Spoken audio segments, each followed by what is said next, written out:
300 not out for Kenny McLean. What a servant he's been to Norwich City. Welcome back to Canaries Walk. We are, of course, recording this coming back from Elland Road. Knocked out the FA Cup. What did we learn in that performance? Not too downhearted on here, but are the things we can take from that into the remaining 9-10 games of the season.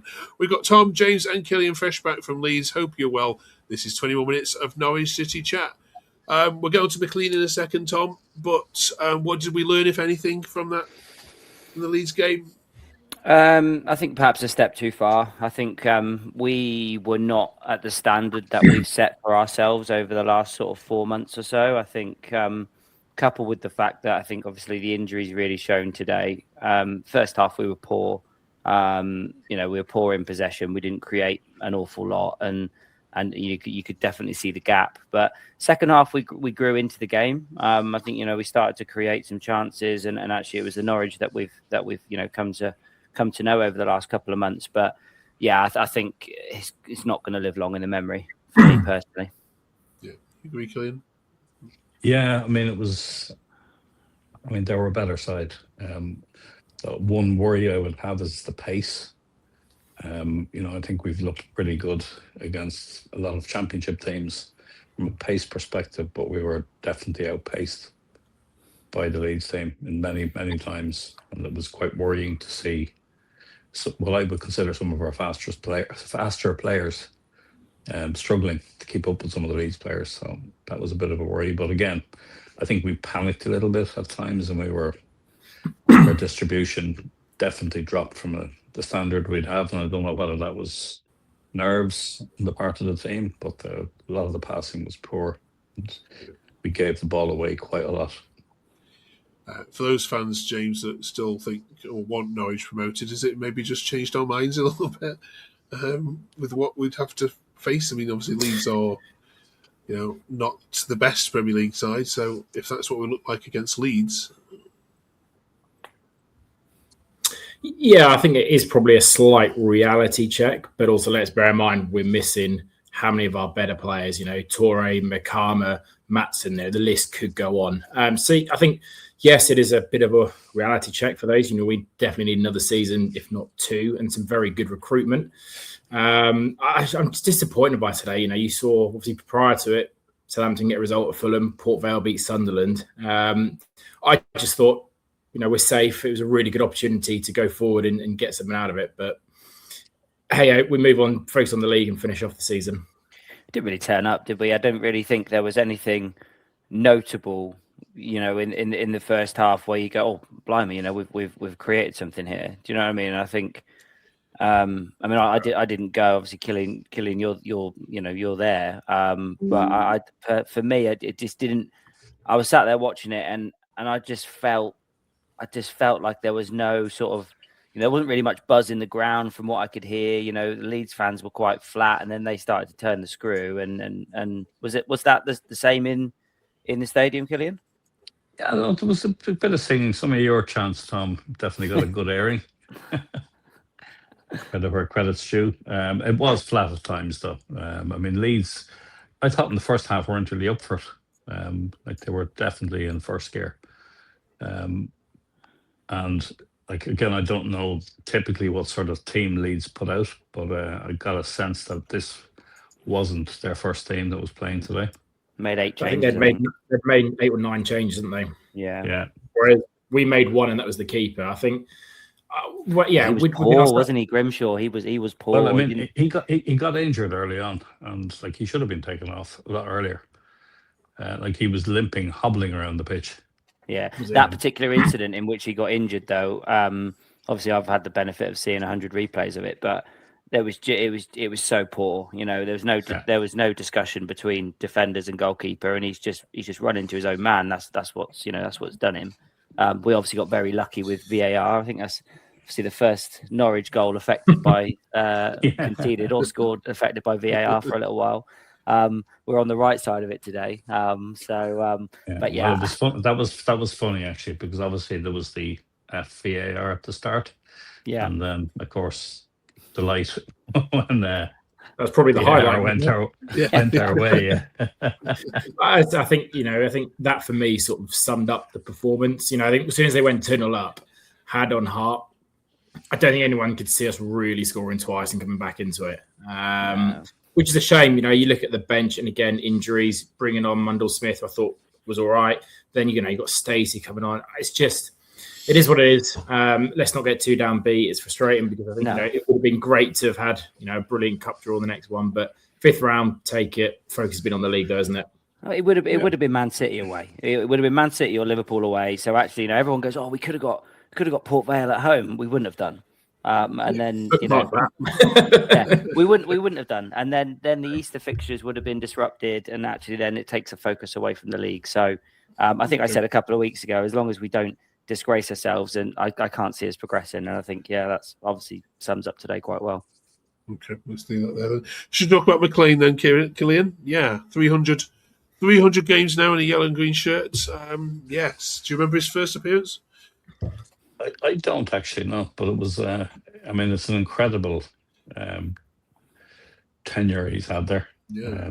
It shows the level of fitness he has, that he's played so many games, and so 8 or 9 years he's with us, and still plays with his heart.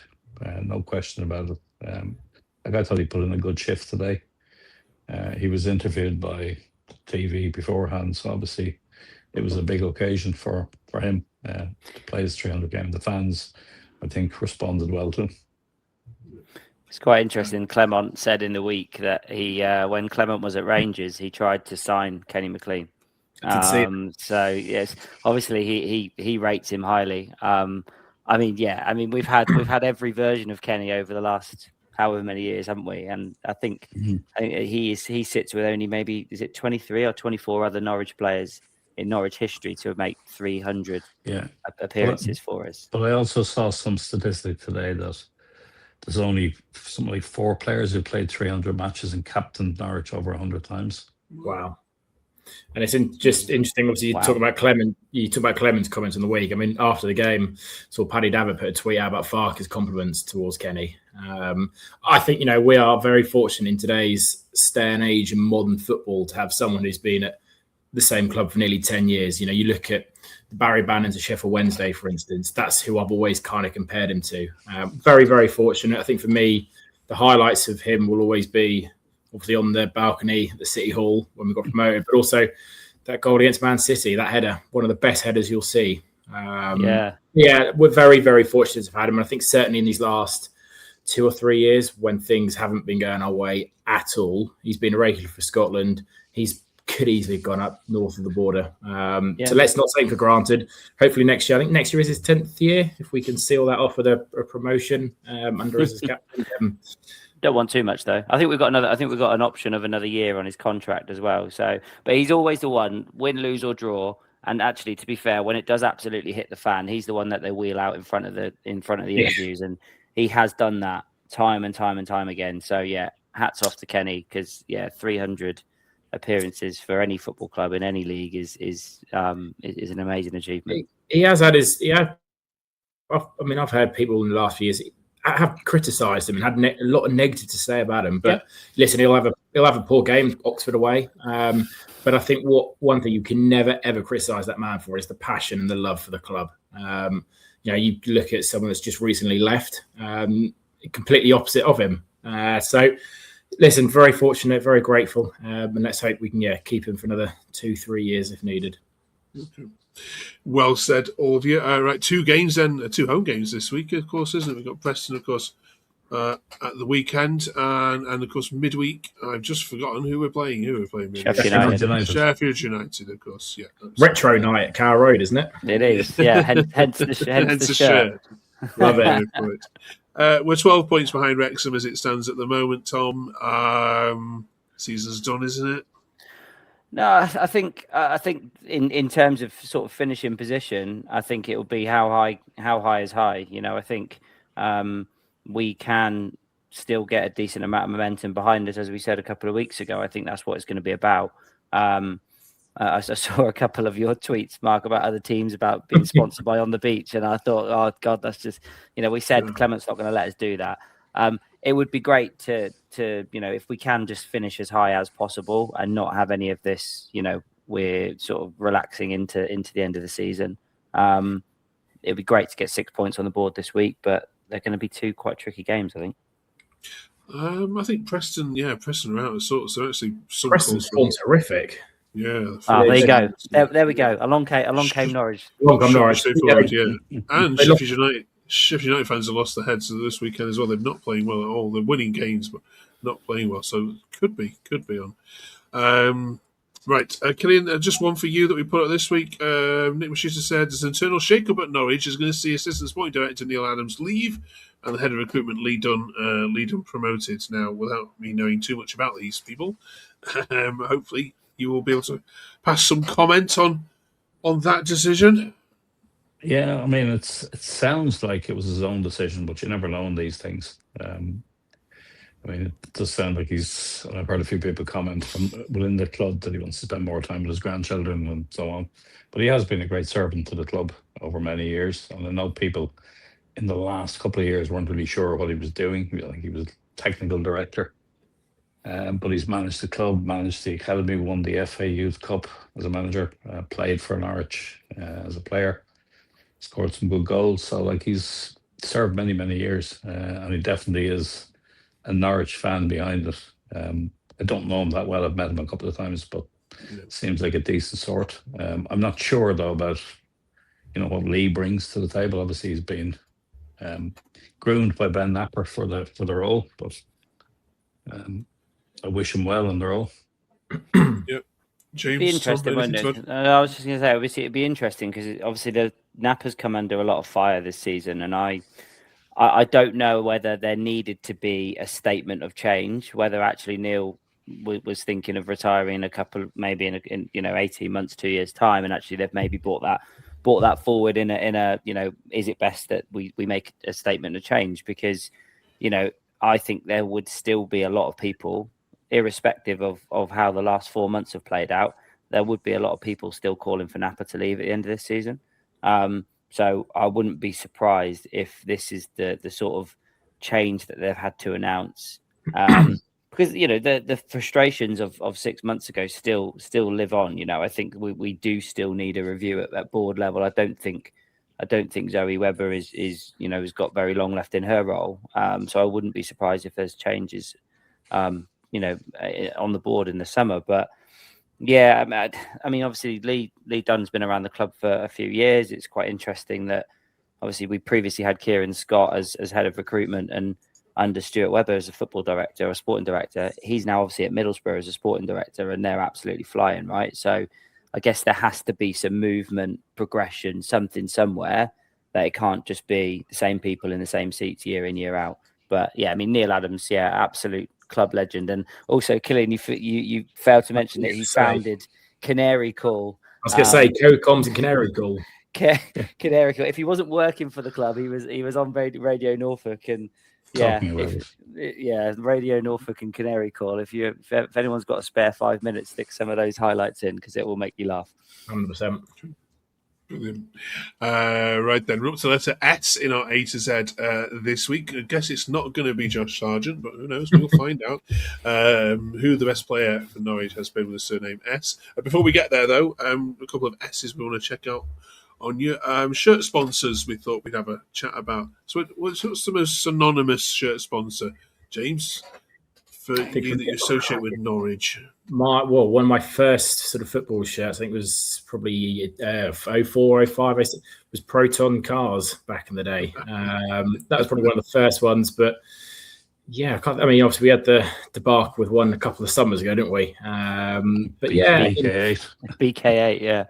Yeah, but yeah, Proton Cars, obviously Lotus as well. Lotus, obviously Aviva as well. Yeah, what's your favourite one, Tom? Coleman's has to be up there. I was going to say either this one, Norwich and Peter, obviously from 92, 93, whatever it was, Building Society, which is no longer. Coleman's, I think for me, the one that is synonymous with Norwich is Coleman's of Norwich. Coleman's of Norwich. It's got to be, right? It's a global brand. It's got to be that one. You see it on all socks in all shelves.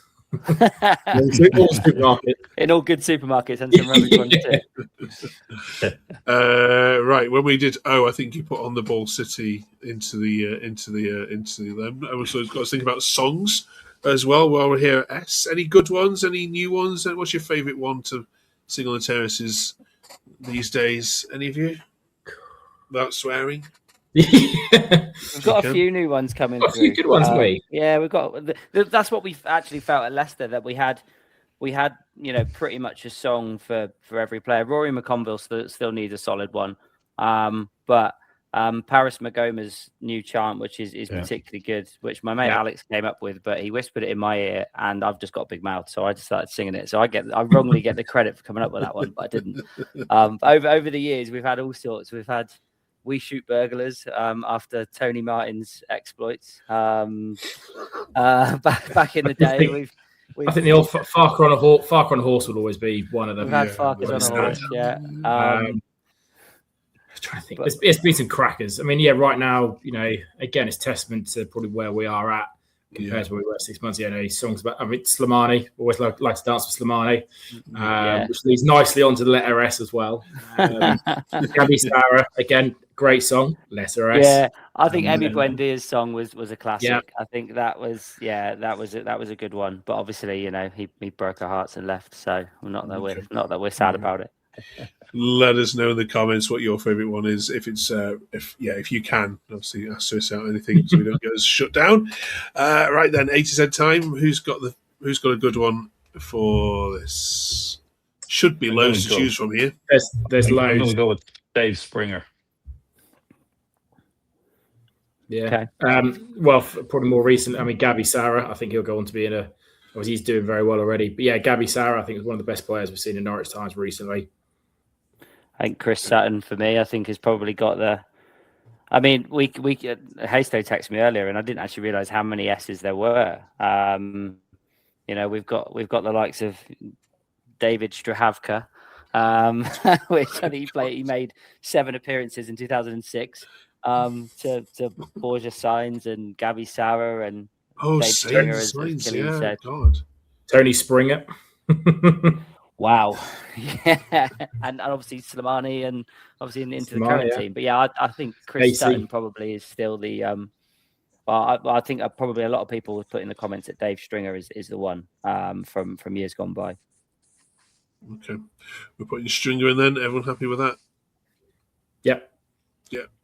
Okay. Stringer it is then before you shout at us. But what have we missed? Any good ones? Now we're on to T now. It's our last easy one next week, because then for the final weeks of the season we're on to U, V, W, X and Z. So nice easy one for us next week. T, please get your thinking caps on for that. Plus we'll also be reviewing the Blades game and the North End game.